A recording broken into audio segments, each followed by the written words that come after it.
I was definitely aware of reactions and I was really into them. And I think I got really into them during the pandemic because I was like, I want to watch things with people. We recorded ourselves watching Supernatural. So on our own. And it was just like on my laptop, just watching it. Because we thought we were funny. and so it was mostly for us. We were like, we want to watch these back. I'm not even in the first episode reaction because I was doing my hair on the side. Like, we put it on and Anya lifted her laptop and hit record, and that was pretty much how that went. Right. 3, 2, 1.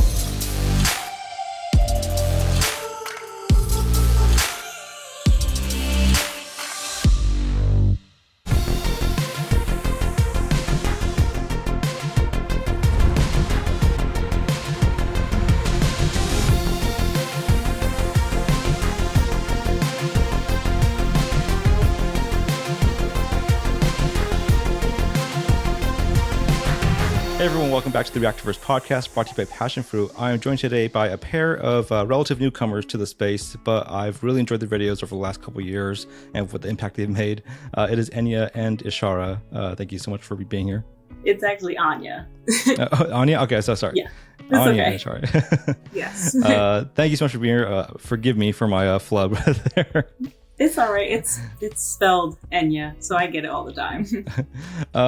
Like I said, though, I've been a fan of the channel for a couple of years now, going back as far as I think your Loki reactions. That was when I first found you, Loki season 1, because you were mixed in with the J2O reaction compilations, and that's kind of how I found a lot of people back then. Yeah. In that short time, you've managed to sort of like make a big impact, or at least for me, just noticing your channel and kind of how you've sort of operated things. And I wanted to get you on here today to share that story, to share us, your experience with that. It's been, a turbulent time, I think, your channel to get started. So it's very interesting to me to see how you sort of progress through this era that we've currently been in for the last few years. So I want to go back and start, from the beginning there. As I usually do for pairs, for duos like this, I want to ask first, how did you two meet? So it was like, were we like 8? About 8. Yeah. So we've known each other like all our lives. We met through our parents. Ishara knows the story better than I do. I mean, only a little bit. I just know that my mom and her dad were like at some event or something, and they talked and realized that they had daughters that were around the same age. We were both 8 at the time. Right. And then they introduced us, and almost immediately we connected. So that's how we met. Right. Was there any sort of specific interest or like, sort of a passion that you guys shared that that bonded you in those years? I'd say that anything creative that we connected with immediately, and we're both creative in our own individual rights. So right. Coming together and being creative was a big thing for us, even at a young age. We definitely like brought out the creative side in each other, like the things that she liked to do, then I would start to do them. And then we got us, each other interested in a lot of the things that we still do now, which is great. Right. Was there any creative outlets you had back then or like growing up, prior to like having the channel? Writing. Yes. Right. Writing. A lot of writing. We always wrote together all the time. Really? Yeah, all the embarrassing stories that you can think of about princesses. A particularly unique aspect I have noticed for your channel is your existing passion for film and for TV storytelling, stuff like that. Usually a lot of channels I've kind of gotten to know over the years, they don't usually come into it with a sort of like extensive knowledge of film. It's something that they kind of like learn as they go through it with the channel. But for you, Anya, I've seen you, in the various projects that you've posted online that you've been a part of. And so that kind of interest that you've had, what is your history with film and TV, I guess storytelling in general? So I went to school for film. I went there for 2 years. So I got my associates and then I got my bachelor's in film and creative writing. So I graduated in 2020, kind of like basically around the time that we started this channel. So I was literally going into it like fresh with the knowledge of all the film stuff, all the terms that I've learned from school. And, I also just love watching movies. it like in our videos, you can see a lot of the movies that we watch are ones that I've seen. And me and Ishara always have the running joke, like the shows, that's all her. Like she's seen so many shows and I'm like, I have never even heard of this, but movies, that's more my domain. And so I just love watching them and like analyzing them and figuring out how shots were made and stuff like that. So, and scripts, I love writing and love, you know, looking at the scripts that are in these films and realizing, hey, I can do this too. Do you have a preference between TV and film? I guess at this point in time, now that you've sort of dedicated yourself to both. Yeah, I think like just in general, like writing wise or just watching. Watching, yeah, viewing. Watching. Yeah. I think it's changed a little bit because of the channel. I think I enjoy watching TV a little more now, just because it kind of feels like I can stop at any time. But movies, it's like, that's 2 hours of my life that I have to like dedicate to watching this because I'm not going to stop in the middle of a movie. So I think I like watching TV a little more now. Right. Yeah, I've always liked TV more though. That hasn't changed with the channel or anything. I just love TV shows. Right. And then finally getting into your channel, you started in 2021, just after the first year of the pandemic. And it was a period when a lot of channels were popping up because of the pandemic, because people had, other hobbies that they couldn't explore because they were stuck at home now. And so they started these channels with the sort of necessity of like wanting to have an outlet to reach out and sort of connect with people. Did you have that sort of similar experience? Was the channel born out of, those limitations, or did you have prior ideas to start that before the pandemic? I feel like a little bit yes and a little bit no. Like, definitely, I think if the pandemic happened, I don't think we would have done the channel in a weird way. Like, it was partly also just the time that we had and us constantly wanting to do creative things and trying to find different outlets to be creative in a world that was very limited at the time. So I definitely know we had the idea in 2020, like deep into the pandemic, like really inside of it. But also I think it was just like, we're always trying new things. We're always like starting new adventures and new projects. So probably would have tried it even without the pandemic. Right. Were you aware of the reaction space before that? Like the sort of like the genre and the channels that existed at that point? Yeah, Ishara definitely was. I was definitely aware of reactions and I was really into them. And I think I got really into them during the pandemic because I was like, I want to watch things with people.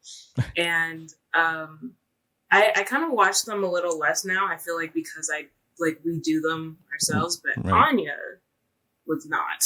No, I wasn't really like into YouTube as a thing. Like it was kind of a tool for me for, if I had a question about anything. It was like Google, but in videos, essentially is how I used YouTube. Yeah. So I never even I didn't watch any YouTubers at all. I didn't do reaction videos, nothing. So I was brand new. Yeah. I had a similar experience when I got into reactions in general. That's how I sort of invested myself in the YouTube culture of things. Before that, like you said, it was just a tool, something I would go to for a very specific reason, not to sort of find the personalities I know now, thankfully through it. And at that time, though, when you noticed yourself started getting involved with it, did you have any sort of a idea or approach of how you wanted to start the channel? Or I know you started with the Disney Plus shows, the MCU shows at that time. Was it sort of just a happenstance? They came out and you were just like, we'll start with these, because that's our interest. That's where they lie. It was kind of happenstance. A little bit. It was a little happenstance. Because the way it started is that we recorded ourselves watching Supernatural. So on our own. And it was just like on my laptop, just watching it, because we thought we were funny. and so it was mostly for us. We were like, we want to watch these back. And then we decided to do Twilight. Yeah. Right? Mm-hmm. Yeah. I can't remember why we chose Twilight either. I think it's just because I hadn't seen it and people loved it. And I was like, I don't know what the hype is about. So we decided to watch it. So it was just and then WandaVision came out. and like all of the Disney Plus stuff was coming up, and we were like, why not watch that? Yeah. Like, we want to see it, so why not get our reactions to it? Like we were already recording stuff, so it just felt natural. Yeah. Were the Supernatural recordings, was that were you planning to release those, or was that something you were just sort of doing as a, again, a creative, exercise? Not planned at all. I'm not even in the first episode reaction because I was doing my hair on the side. Like, we put it on and Enya lifted her laptop and hit record, and that was pretty much how that went. Right. Yeah. It's a good place to start. Yeah. But then, slowly you got rolling out with the MCU shows and Twilight, which was a great first step. I really enjoyed that one. But at the time, I talked to my friend Greg Alba from The Real Rejects, and he mentioned how in that time after the first year of the pandemic, when those early MCU shows came out, they created a sort of zeitgeist moment of people coming together again to talk about a unified show, a thing that we hadn't really seen since like Game of Thrones, that sort of era. Did you feel, even though it was early on your channel, did you feel that sort of connectivity from the conversation that was going on around those shows? I felt it definitely more with the Falcon and Winter Soldier than with WandaVision, but that's partly because of how our uploading went with that. When we decided we wanted to do Marvel shows and WandaVision, we had some issues with copyright and like figuring out how to do it and how not to step on any toes, how to do it in the best way. And so it kind of took us, I think, a couple of weeks to actually figure that out. Right. And so we didn't upload our videos like they came out and then our video came out like we do with most of our Marvel things. It was like they came out as soon as we could figure out how to get it out a few weeks later. And then by the time the Falcon and Winter Soldier came out, we definitely had more experience to be able to do it every week. So then we had more conversation. So it was like, oh my goodness, what's going to happen? Oh my God, there's blood on the shield and like all that craziness. And we were able to like really interact and do it. And that's when we went on the first Gamma Ray at the time reaction video. And like we were seeing us interact almost with all the other channels as well. So it was definitely feeling more like a community then. Yeah. Was there, you mentioned the copyright stuff. Was there any other sort of significant learning curve for the videos in terms of like editing, lighting, so on? So many. I feel like we recently did a 3-year video, and in that we like look at our old reaction videos, and I think in those you can see that we definitely have learned some things. Obviously not a lot. I mean, not that it wasn't a lot. I mean, just not everything. And I feel like for me, especially with editing, there was a lot to learn because Ishara did a lot of editing on her own. And I was new to 1, editing, and 2, also reaction editing. So it was kind of figuring out how we wanted things to look. And then we had to look at other channels and be like, okay, so how do they do it? How do we want to make it our own? All of this stuff, figuring out the tech, which neither of us knew how to work and still are figuring out. It was a lot. There was a lot of learning curves. Right. Well, luckily Enya knows some good bit about cameras and lighting because of her time in film school. And then I knew a good amount about editing. So it's just kind of like we took our combined knowledge and put it together and it made it work. So it made, even though it was a little chaotic in the beginning, I do think that it made it in the beginning. It's so chaotic now, but like it made it so there was some semblance of like, okay, we kind of know what we're doing here. We're not like new to this. And it also made the learning curve a little faster once we were starting to get into the groove. Right. Yeah.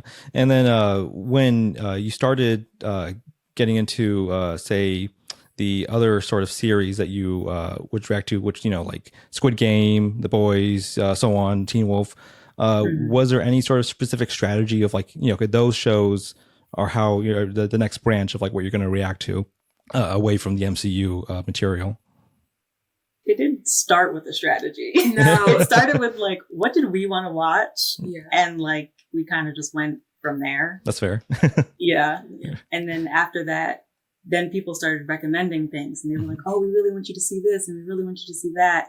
And then there were new things coming out and we were like, okay, do we want to watch this for YouTube or do we want to watch this on our own? So, and we're still figuring out how to work that out. Yeah, and I'd say a lot. I'd say that we do this thing, we call it First Day Thursdays, which is basically us just watching the first episode of different TV shows and getting a feel of it. And that's actually helped a lot because like when we watch the first episode, then we get a feel for like how we feel about it, but then also like how our viewers like us and like us watching it and stuff. So that also has helped a lot to be like, you know what? Yeah, let's just keep watching this. All right. Yeah.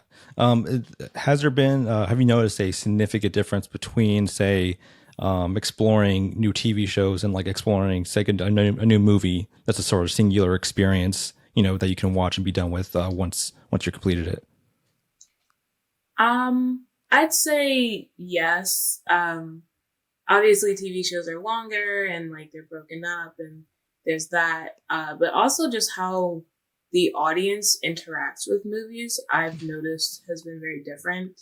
And like, I feel like this happens the most with TV shows and movies where like you put a TV show and people, especially if it's a new one, people are like swarming to it because like they just watched that episode themselves and then they're running to see all the different reactions. And so usually like you get your first jump of views in those first like couple of days. But for movies, I've noticed that a lot of times we'll put a movie out and it has like a couple hundred views and we're like, okay, cool. And then we look back a few months later and it has like a couple thousand views and we didn't even notice. So there's like more of a slow build with movies, I think. And people just kind of like go and look at it at their own pace. And I feel like that's because it's more of a complete project. Right. And also I feel like we usually have more to say with movies than TV shows because TV shows we're just like, maybe this is going to happen. Who knows what's going to happen next episode? Yeah. I do feel like for reaction purposes, I do like the TV shows more. Just because one, editing's a little easier, but two, also because it like also gives us something to look forward to. Not that we don't look forward to watching the movies, but it's like we kind of have a schedule and it's, you know, when we're watching Teen Wolf, we're like, oh my God, what happened? And it's kind of like watching TV on cable again. We're like, okay, we have to wait until next week and then we're going to see the next episode. So it kind of gives something for us to look forward to as well. Yeah. Is it difficult to have those sort of limitations to like withhold from watching it for a week for the sake of the reactions? Absolutely. Yes, absolutely. With Teen Wolf, especially, when we started it, I told my cousin, who was a huge Teen Wolf fan, and she was like, oh my God, I'm going to rewatch Teen Wolf 2. And then we were just talking a few months. She was like, you're not done yet? It's like, yeah, it's been years. Like it takes a while. And we're finally kind of getting towards the end of Teen Wolf, but it's hard to not just want to put on the next one. Yeah, exactly. Again, like, you know, the material that you had to watch first was the MCU stuff. You got into Squid Game, but a lot of genre TV. What is, I guess, your history with sort of the MCU or comic book movies or anything else within those sort of like genre materials? So with MCU specifically, like I was always a superhero fan, like even from childhood. I was always into it. Ishara wasn't really. She got into it a little later. What was the first movie that you saw? Of the MCU? Yeah. It was the Avengers. Yeah, so she saw Avengers first out of all of the movies. And it was completely by force. Like my school had an activity and they were like, we're watching the Avengers later. And I'm like, I don't know those people. I don't want to watch this. Yeah. But I got into it later. Right. Yeah. It's not an uncommon experience. I had a close friend who had the same experience. He watched Avengers first, and that motivated him to go back and watch the others and then lead up to the subsequent films. But it's more common than you think. Yeah. I just remember being like, what do you mean you haven't, like, you saw Avengers? You don't even know what any of this means. Like, I didn't. You're not getting it. None of the characters. I did not understand that reference. I was definitely at a loss. And it's funny because I watched all of the MCU movies in, I want to say like 2020. Mhm. And whenever I think about that, I'm like, if I just waited a year and done that for YouTube, I know they would have loved it, but I hadn't even thought about that at that time. Yeah, it's a forward thinking. That's a hard, you didn't have it at the time, so it's understandable. But another aspect that I found interesting about your videos is your ability to step outside your comfort zone a little bit and watch horror films, horror adjacent things, because you are very vocally not in your bag to enjoy those things. I guess how is that, doing that on camera, specifically trying to get yourself in the zone and the mental state to be on camera for that? So I think that being on camera helps, actually, like watching horror films, because like, I don't know, I've definitely learned to like open myself up a little more on camera. So I think it feels like I'm watching it with, our viewers. Like, I feel like I'm watching it with them, even though they're not there. Right. Like, I know they all say that they'll play our videos because it feels like we're in the room with them. And I'm like, we feel the same way. So when we're watching the horror movies, I'm like, okay, we have our bright lights on us. Like, it's daylight. I'm cool. I'm good. I'm still scared, but it's better than if we were watching it like by ourselves, just here. Right. I wouldn't. I can't do it. I always have a great time. I know you do. Yeah, I enjoyed your Scream reactions and your Scream reviews, because Scream is my favorite horror film. Me too. Time. Yeah, so I appreciate that. What I guess obviously you have different backgrounds with it. What is your background with horror? I guess between the two of you. I used to watch horror and scary movies with my grandma when I was probably too young to watch them, and like the classics. And when I say classics, I'm not even talking like Nightmare and like Friday the 13th. I'm talking like like Rosemary's Baby and like the black and white films and those kinds of things. And we would watch those together, and like really niche ones too. We also watched The Human Centipede together. That was not fun. That was actually not a fun experience. Yeah. But I think watching it when I was probably a little bit too young to do it actually made me less scared of horror movies in general, because like at a young age, I already got that, like, this is just fun movie time with my grandma. My mom hated scary movies, so watching it with my grandma was the only way that I could do it. And I watched Scream at some point when I was like 12, and I fell in love, and it became my favorite movie of all time. Right. I don't have much of a history with scary movies. I mean, there was one, Amityville Horror. That one, Ishara's laughing because I talk about it all the time. That movie has stayed in my brain because I don't even think that my sister and her, I don't know if they watched it as many times as it felt like they watched it to me, but they were watching it all the time, and I was terrified of it, but I had to stay with them, so I couldn't leave. So I had to just like sit on the stairs and cover my ears and like close my eyes so I wouldn't hear it. But I always would see it anyway. Right. And it terrified me. And I just don't have many experience. Like, I can do slashers and like people killing people, but ghosts, no. Supernatural, yeah. Yeah. It's funny because I also was very adverse to horror when I was very young. And then when I was about 15, 16, Freddy vs. Jason was coming out. I was very excited just about that crossover aspect of it. And so I started binge watching all the Jason movies, all the Freddy movies, just to build up to it. And it was that sort of film making aspect of it that I began to appreciate the sort of the tropes of it and the structure behind all the films, how they sort of followed a pattern. And that was how, with Scream, I was able to sort of appreciate them and sort of get away from my fear of it, because Scream puts a spotlight on how those films are sort of constructed in a very fun way. So that's why I endeared myself to it very much when at a young age. Do you think now, with the channel and like, again, your background filmmaking, is there any aspect of those films that you sort of appreciate in a different way than you were, say, when you were younger? Definitely. I just recently worked on a film with my friend, and it's a horror film because he loves horror. And I remember talking to everybody on the crew and they're like, you don't like horror movies? And they're like, but you're working on one. And it is different, you know, seeing the background and like seeing how the things are made, I think does take the scariness or like the fear out of it, because I'm like, oh, okay, it isn't real. Like, right. This isn't happening. Because most of the time it's just my imagination is running wild with the story that they put in my head. And so I think seeing and thinking of the filmmaking aspect does help a little. Because even when we were watching The Conjuring, like sometimes to get myself out of the fear, I had to be like, okay, well, how are they filming that instead? Like, instead of being like, oh, she's like, you know, she's possessed and she's flying in a chair. It's like, okay, how do they have to rig her up to stay there? Exactly. So I'm like, okay, just take it out and make it seem like it's not real. This is a film.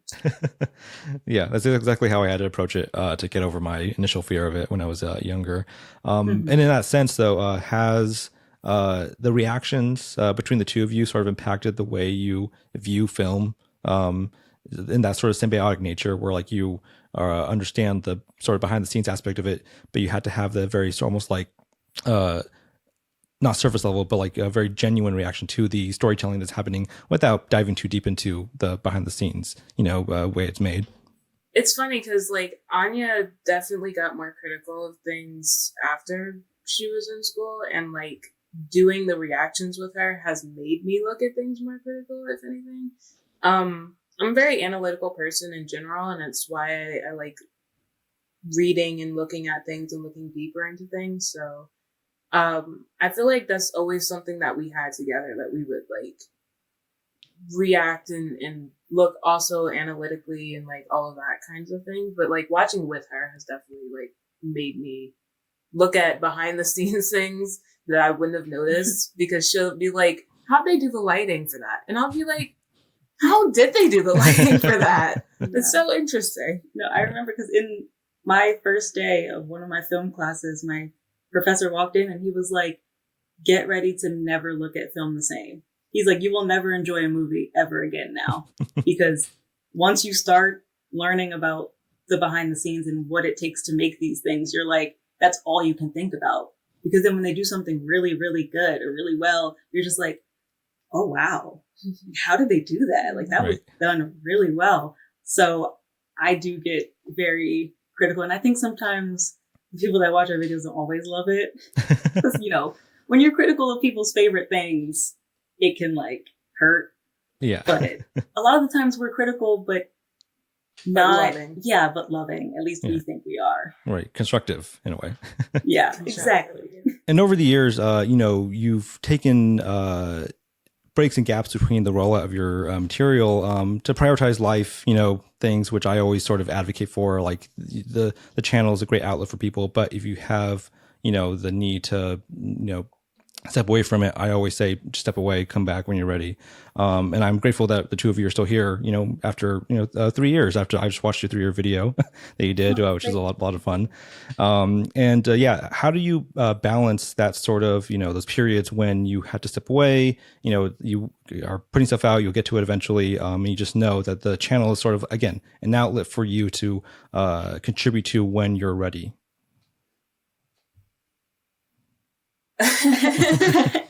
The silence is deafening. We're still figuring that out. I think, the balance. I mean, I feel like you can see it a lot in like our community section and like how we're apologizing profusely because we're just like, we're so sorry that, you know, we haven't put this out, but you know, we have work and then other things, and or we're just tired. We don't feel like editing, you know, so.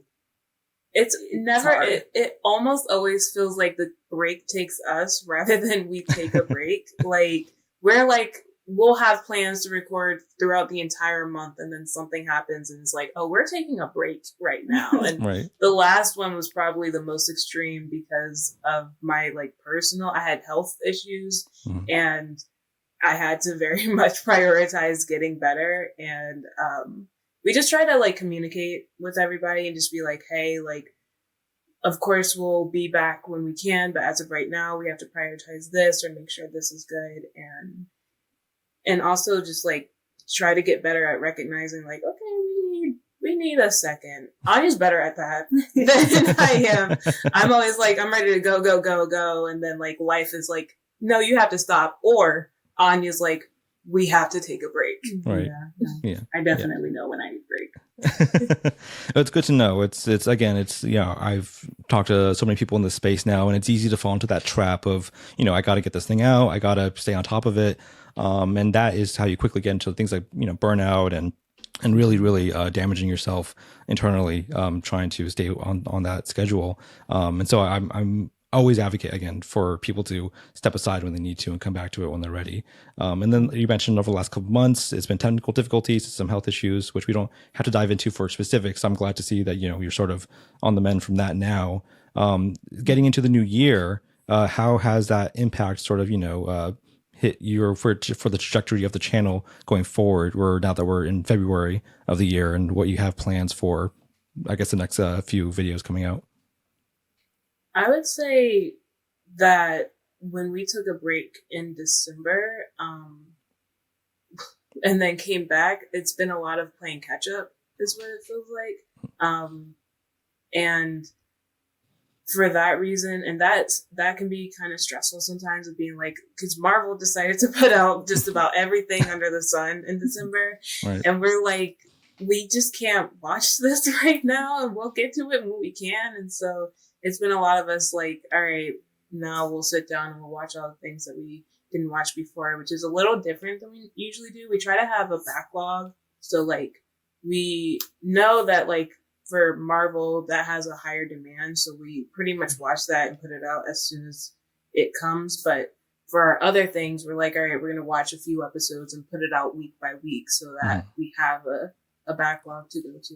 We haven't had that lately, which is different from usual. And so it definitely has been a lot of playing catch up in this year. But we were just saying today that we feel like we finally caught up, at least in filming.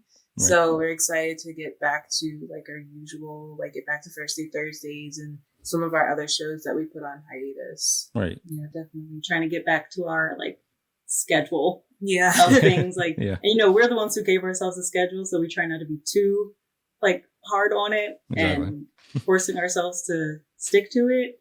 But we do like having it and trying to get at least one movie out a month. No, for YouTube. Oh, for YouTube. Yes, for YouTube. One movie. No, oh my goodness. Editing one movie a week. Oh my God. I wish we could. I wish we could. Right. But no, we have a lot of fun stuff coming and that we've recorded and that has potential to come out because sometimes we don't know what's going on YouTube. Well, that's the fun of it. Keeps it a surprise for everyone. It does. Everybody. Everyone involved. Yeah. And yeah, you mentioned the First Day Thursdays again, and that's, I think one of the more, really interesting aspects of the channel is like that exploration that you have. Do you have a criteria for how you sort of decide, what show you want to keep for the channel, what show you might want to keep for yourself, to save off camera? Yes and no. We kind of just have to sit down and say like, do we have the time to watch this, first of all? Do we know that we want to watch the rest of it? Because sometimes we'll do Thursdays knowing that we want to continue. And also, what do people want to see us react to? Because there was, I remember, I think it was the Bold Type. Somebody had been telling us to watch it under like every video. Every video. It felt like it was every video. They kept saying, watch the Bold Type, watch the Bold Type. So we were like, okay. We'll give it a chance. And that's what First Day Thursday is for us, is giving a chance. Also, when we end shows, we have like an abundance to rely on. So we can pick from those. But we finally watched it for our First Day Thursday and they were like, thank you. I just wanted you to watch the first episode and like see if you liked it. And we were like, cool. And that was like one of the first First Day Thursdays that we did. Yeah, I think it was one of the first like official First Day Thursdays. Yeah, because we were like, we like this. Being able to, only get a taste. Yeah, and Right. we don't feel like we have to watch the rest of it. Yeah. You know, Right. we're letting people know this is only the first episode unless we feel like it. Mhm. Like one of them was also Lost. And we are now on, like, we're on season 6, but Wow. we're watching it by ourselves. Because we Yeah. were like, we can't do the weekly watch. We Right. need to just binge this. Yeah. Yeah. Has there, I guess that answers my next question. I was going to ask, has there been any, maybe for the channel, any surprises that you found through First Day Thursday that, you know, were diamonds in the rough and you think like, oh, I'm so glad that we were able to find it through here? Yes. Yeah. I think Sherlock was the biggest one. Mhm. Yeah. Sherlock, we knew of its existence and that it had a good amount of fans. Super Wholock. Like, who didn't Super know? Wholock was Yeah, the right. thing, so Yeah. we knew about it. I don't know. I think we were just like, this could be cool, but we're not really pressed to watch Yeah. it. And we saw that the episode was like an hour and a half. And we were like, oh my goodness. But doing those reactions and watching the show has been really fun, and I'm a Sherlock fan. I don't know if they have a name, but I would consider myself a part of that fan group. And Right. that first episode reaction, did really well too. Like it has like over 10,000 views, I think, at this point, and that's another one that snuck up on us. I looked at it later. I was like, oh, this has quite a bit of an audience, and that was fun. Right. Yeah, you mentioned Super Wholock. Are there any plans to watch Doctor Who at some point to round out that trifecta? It's such a big one. It's such a big one. Every Halloween, I want you to know, I always vouch for us to watch the Don't Blink episode for Halloween, because Ishara's never seen it. Mhm. But we always, let people pick what we watch. So we give them a list, a little poll, and it doesn't get picked. It's fine. But I would love to. The only thing about Doctor Who is, would we watch all of it, or like which doctors? I feel like with shows like that, it gets a little harder. Yeah. Because that's a big show. It is very extensive. Project. Right. Yeah, it's a daunting task to jump into for that one. But you mentioned how for the Halloween, for the polls that you get from people to recommendations, stuff like that. How have you sort of grown with your interaction with the audience in that sense of, them understanding, your tastes and like you sort of reciprocating that of like, how you think, they'll engage with the content that you put out? I'd say I feel like our audience understands as well. And and I also feel like, especially with like horror things, like Anya's made her stance on certain movies very clear. And so they'll recommend things and she'll just straight up say no. And so they know like what to recommend and like where to go with it. I remember we did The Last of Us and they saw for the first time me freaked out, which doesn't happen often because not a lot of things freak me out, to be honest, but something about zombies really gets me every time. Right. So they loved that. They were like, oh, zombies gets her. Okay. And I'm like, and I edited those too. So I had to watch them twice over. It's ridiculous. But it did make it a little easier. I'm like, I'm breaking this down. I'm watching it in parts right now because I have to edit. So that makes it better somehow.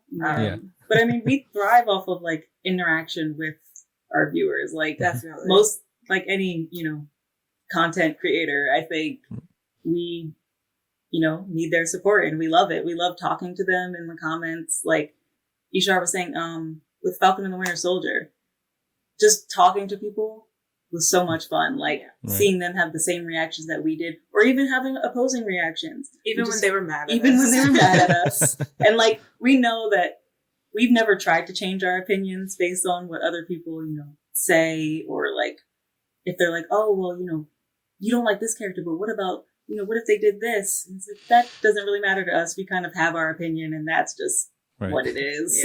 We've always been very, very honest and candid about how we feel. How we feel about certain characters. Yeah. The Mike doesn't lie. Yeah. So to speak, and with that, do you have any sort of plans or ideas that you have for the channel moving forward, for going to this year? Well, this is kind of a like me thing, but I want to include more book type things. That's something that I don't see that much. And I'm a very literary person. I got my bachelor's in creative writing. And when I look at things, I look at it from a storytelling perspective. And I love reading and all that stuff. So I've always wanted to introduce a literature aspect to the channel. Right. And I tried that out with the Hunger Games a year or so ago. People liked it when I just read it and gave my analysis and put that in the beginning of our movie reaction. And a lot of people were like, yeah, this is really cool.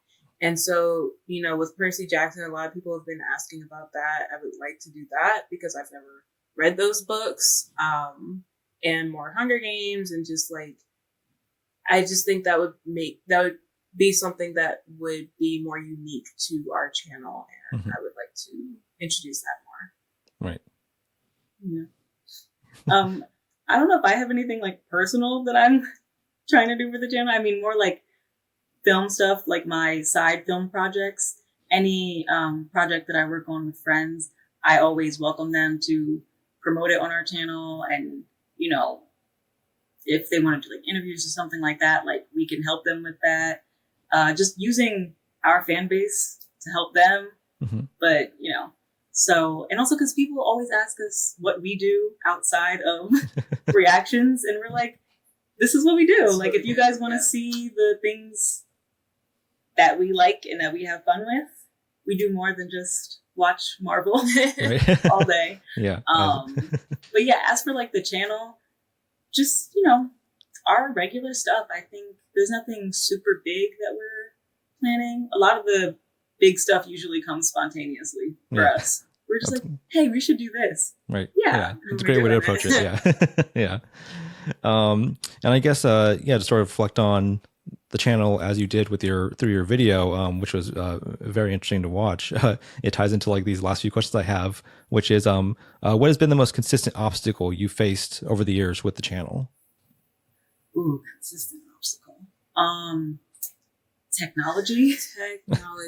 I think is a big one. The most consistent obstacle is just sometimes we just have technical issues, and anyone that does any kind of creation that has to do with technology, they know. Like, I'm sure you understand that sometimes things just don't work, and you're like, I cannot figure it out for the life of me, you know?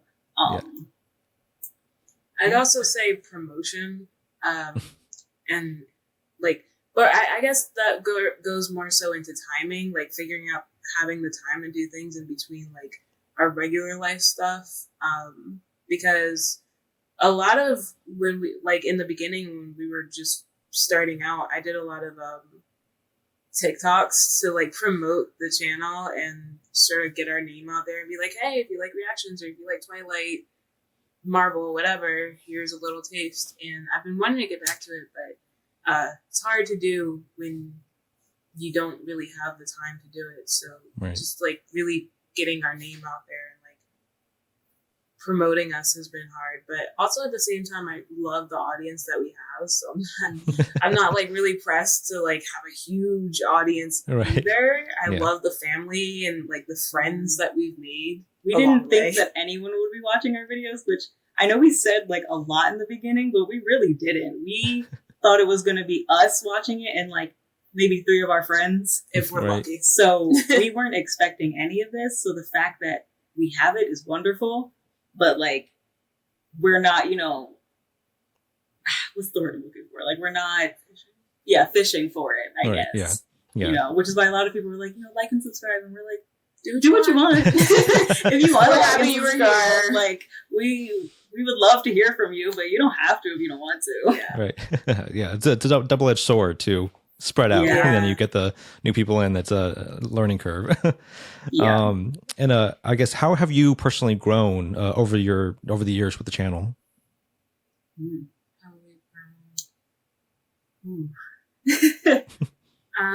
Well, on the behind the scenes aspect, we've definitely gotten more organized. Like a lot more organized. As you could hear of how we started it, it was kind of just sitting down, putting a camera on, putting a movie on, and seeing what happened. But in terms of like getting a schedule, knowing what shows we're gonna do, and knowing when we're going to do it and having, or you should see our calendar. My friend says that our calendar gives her indigestion because there's so much there. Yeah. But it's like, it looks like a lot, but it's very helpful to just have it there and see exactly what we need to do. And so that's definitely helped. Mm-hmm. But that's a behind the scenes thing. I'd say on camera, I don't know. I feel like we've really stuck and stayed the same. I wouldn't say we stayed the same. I definitely do think that we have grown. Like, I feel like we've gotten more comfortable on camera.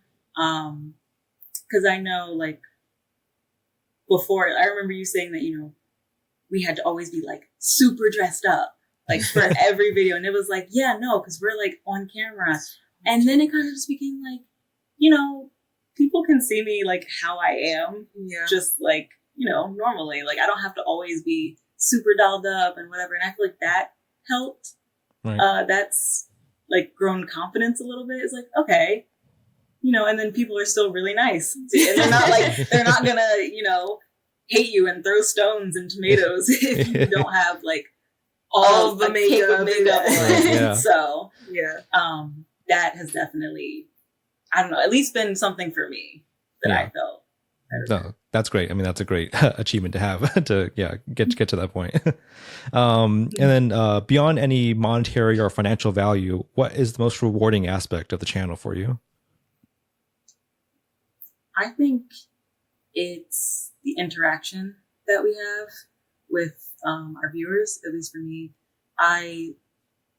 There are some viewers that have literally been there since the beginning, and I consider them one of my friends. Like, if I saw them on the street, I would be like, yeah, we can hang out. Like, we can go hang out together and have fun. I don't know, because like I said, I was always new to reactions when we started this. Mm-hmm. I didn't like go on YouTube or anything. So I didn't know what the community felt like. But I guess being a part of it is just really nice. And it is really rewarding. And I don't know. I love like having our own little family. Right. Yeah, I definitely say that's one of my favorite parts too. But also just I feel like it's a blessing to be able to like be creative and do things that we genuinely love and like have people appreciate it and interact with it. And it's different to think of, to know that like, hey, we've done this and people have watched it. Like thousands of people have watched it and enjoyed it and interacted with us. And that definitely gives a different view of looking at yourself creatively, of like knowing like, oh, I maybe I can do this. Maybe I can actually like what I have to say. Yeah. Yeah. Having that newfound confidence is definitely a reward in itself. Yeah. Yeah. Yeah. And to get into our final questionnaire of the show, just 10 questions down the line for both of you. You can both answer that we do. The first question is, what is your favorite TV show of all time? Ooh. Wow. All time. I think for me, of all time, you know what I'm gonna say? I have a guess. Is Avatar: Last Airbender? Yeah. Nice. That's gonna be yeah. I just think that it is like one of the best written shows like to date. Of course. I think that nothing has topped it. You know, it's just they had such an eye for detail in that show, you know, and you can see it all the way through, and they had a vision for what they wanted to do from start to finish. And I love that about TV shows, when they know when to end. And I think that's why I don't watch a lot of TV, is because, you know, they tend to keep going when the show is over. Right. Like, you know, your show doesn't have to go on for 15 seasons. It can end. Yeah. But yeah, Avatar was definitely my favorite. I can watch it anytime. Same.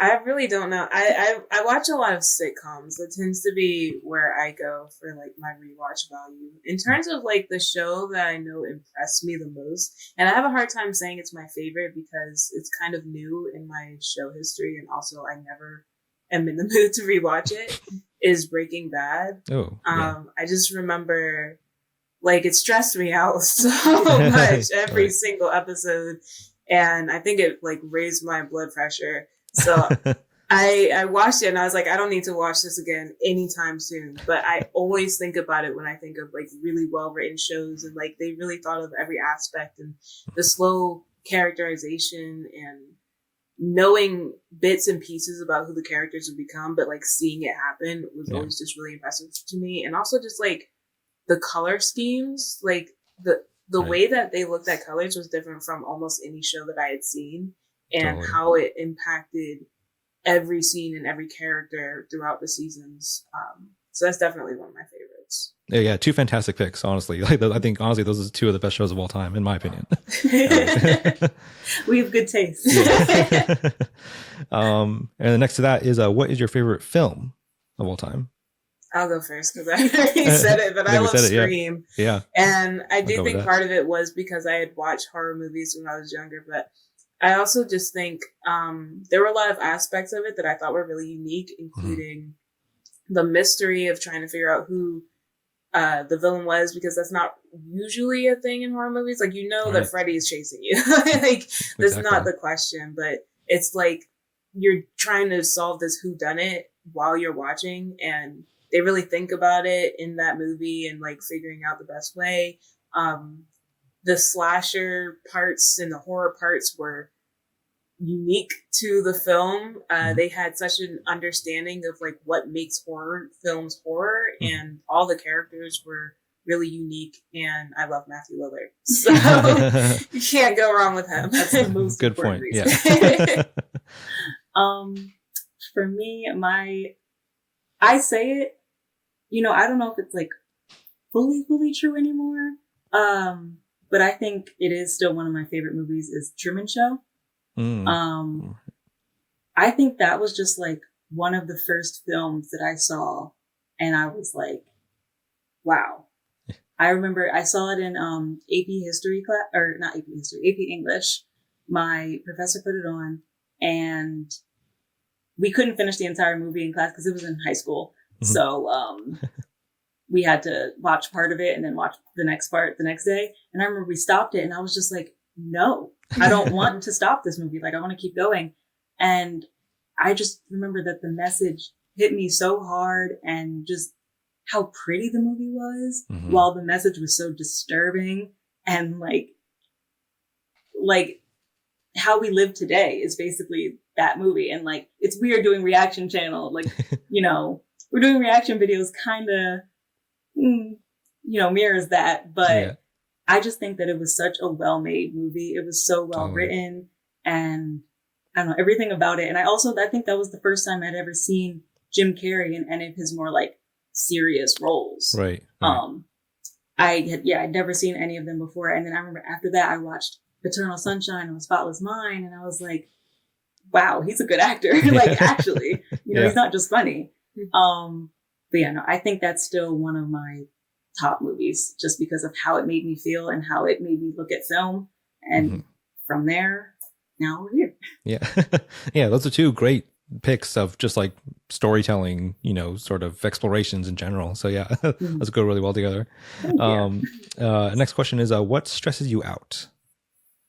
Oh, let's stress everything. It's the real question. That's fair. Probably my own procrastination stresses me out. I stress me out. Yeah, I wish that I wasn't so much of a procrastinator, and probably like every aspect of my life. I procrastinate with YouTube, but I also was gonna say our viewers know. Yeah, they know our procrastination, and just in general, like trying to push myself to do things more. It's probably the most frustrating, because I'm like sitting here like, oh man, I have to do this, and I'm not doing that. And then that stresses me out. Yeah. So that. Yeah. I would say the same. The procrastination and just like, it's just me putting things off. I wind up stressing myself out, because then I'm like, this took me 5 minutes. Why did I put it off for so long? And then I wind up stressing myself for no reason. I think on the flip side of that, what helps you relax? Video games. Drawing. Nice. Drawing, definitely a lot of drawing. Or just sort of like taking a breath and like sitting in my room, having the lights on low and listening to music. Right. Yeah. No, I like video games. I'm like, okay, let me just like, drive around in GTA for a while and look at the pretty sunset. Like I need to release this. But not even just, I also like to draw, and I think any kind of creative outlet, which I would consider video gaming creative, it's pretty creative to me. Yeah. I think that ties into our next question, which is what hobby or passion do you have outside of TV and film? Drawing. Yeah. And video games. I do a lot of drawing. I designed the icon, that stuff for the channel. Right. Our logo and our outro and intro and like all that stuff. And every once in a while I do music things, even though I don't do it as much as I used to. Writing. That it's hard to say writing is a hobby when I went to school for it. But that's something that I do on the side that I love. Right. I do a lot of Ishara recently called me crafty. I do a lot of crafts. I like crocheting. I like painting, drawing on my iPad, writing.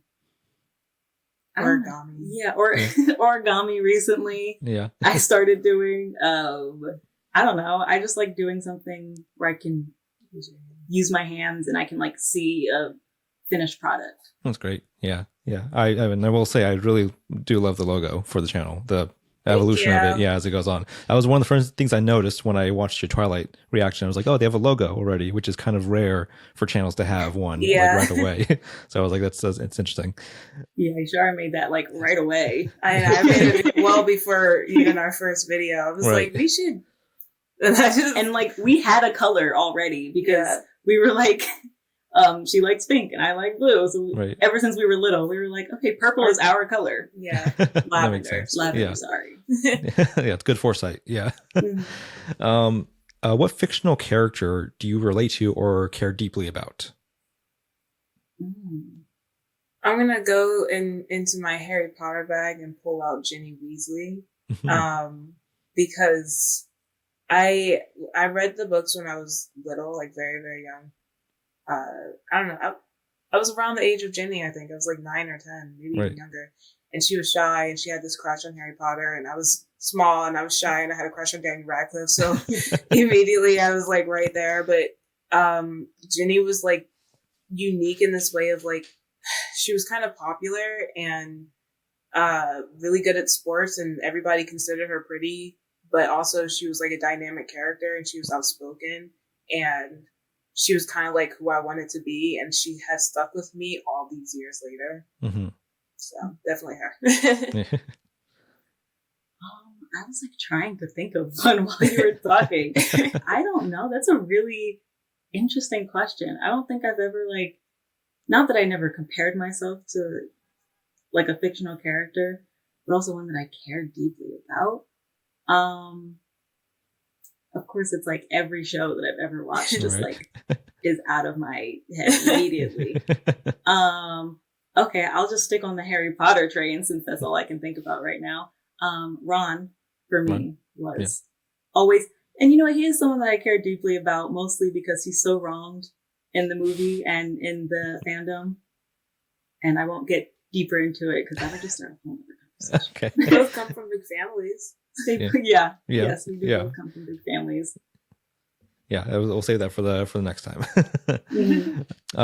What is your guilty pleasure show or film?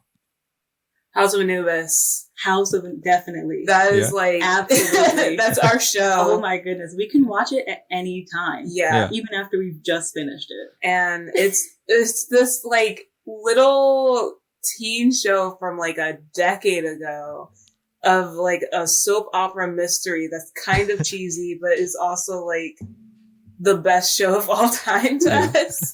And like if anybody who watched it when they were young seems to have this like huge love for it. And like we watched it recently and we could watch it again and we probably will watch it again someday.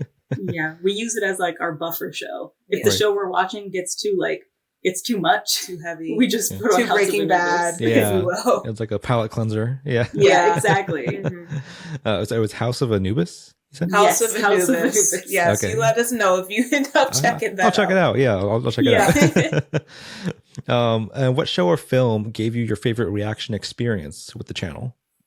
Ooh. Reaction experience.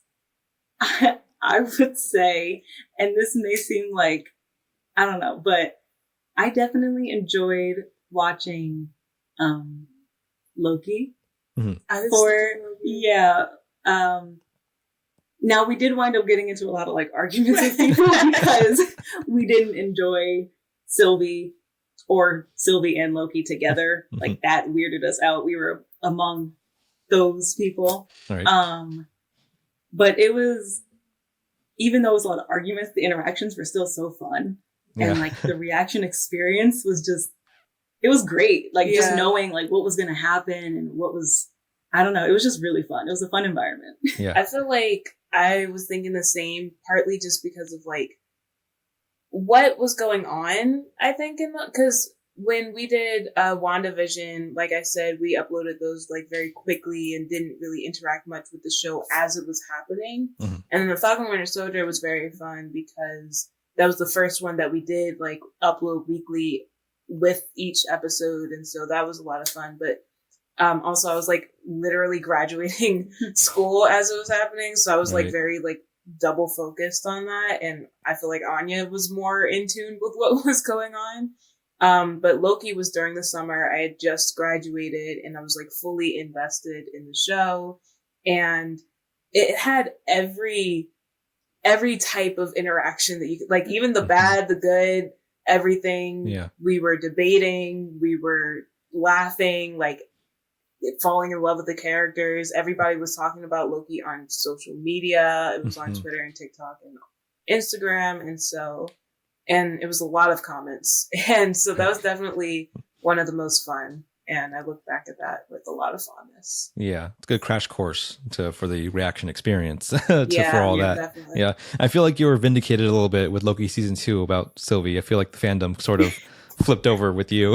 In that we are right. Yeah. And you know what? People often like they say that because I tend to guess what happens in shows a lot, and there was some video that we saw, and somebody was like, "Oh, you know."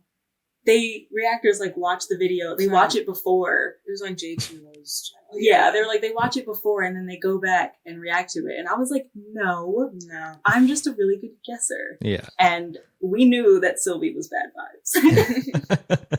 Yeah, that's a very far ahead thinking for how that turned out with the character. Yeah. And what show or film do you wish you could erase from your memory and react to for the first time on camera? Oh.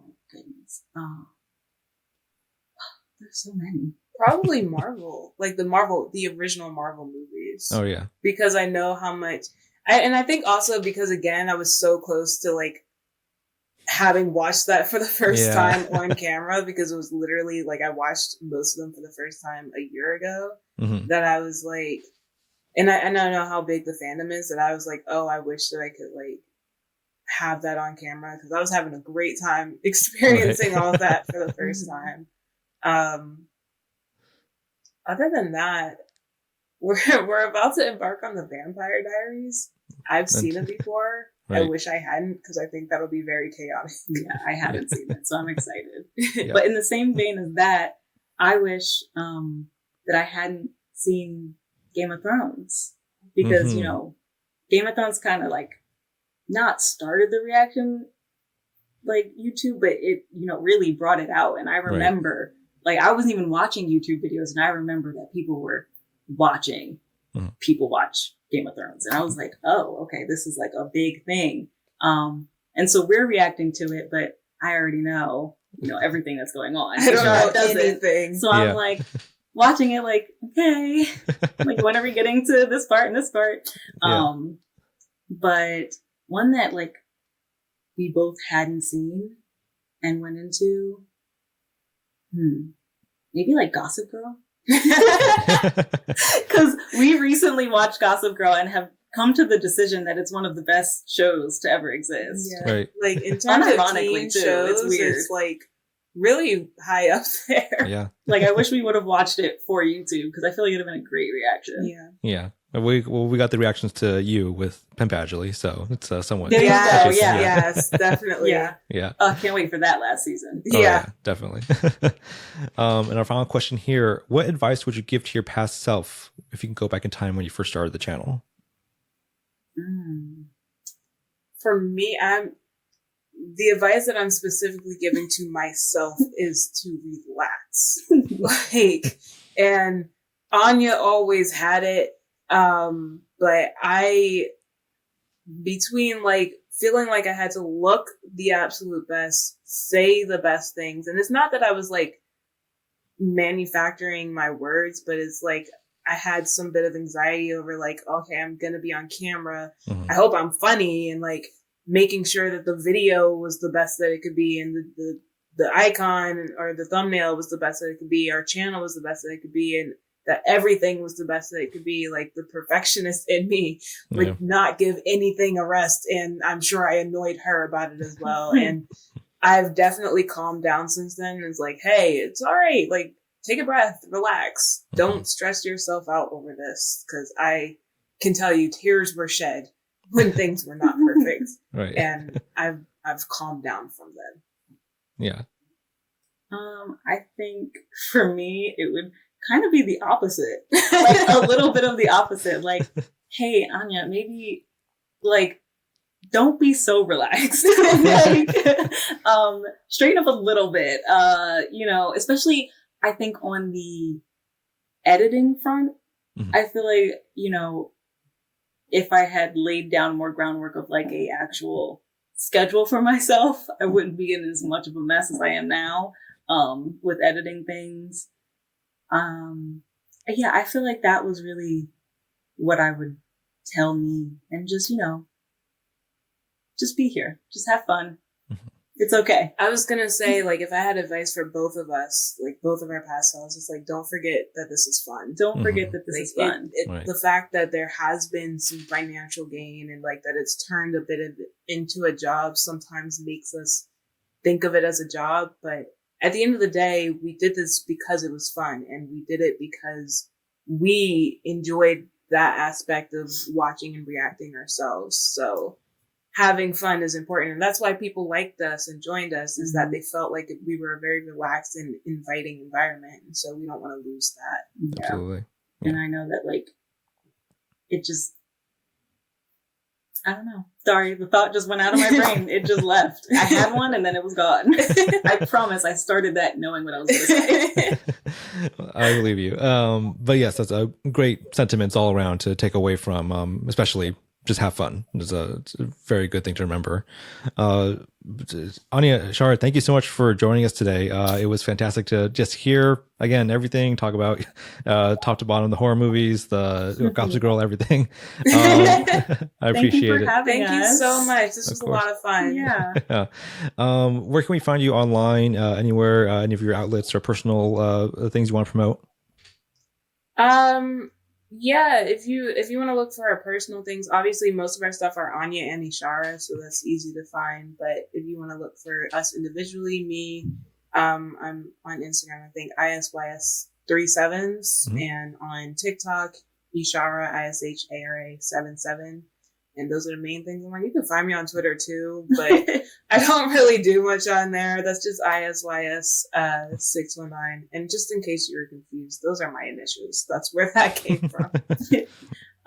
And I'm on Instagram. I think it's Anya_more. I like never know.